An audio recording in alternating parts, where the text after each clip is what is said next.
the outrage that people began to openly express in the 60s. Civil rights movement, I grew up in it, believed in it. It was, in those days, before the Civil Rights Bill, 64, 65 Voting Rights Act, one of the greatest movements in human history. We hold these truths to be self-evident, that all men are created equal. And its focus was on the individual and freedom for the individual.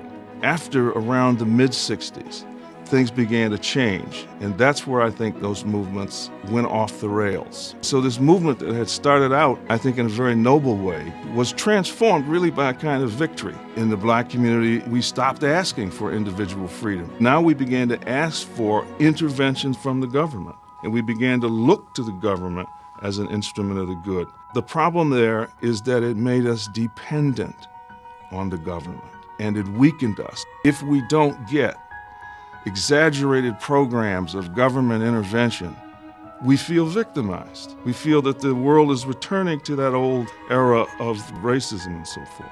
I don't believe it is. I believe that the society has moved beyond that.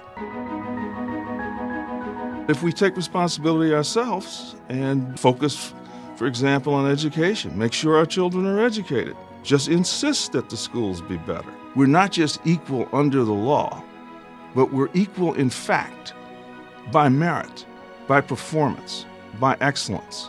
That's when you have real and true equality.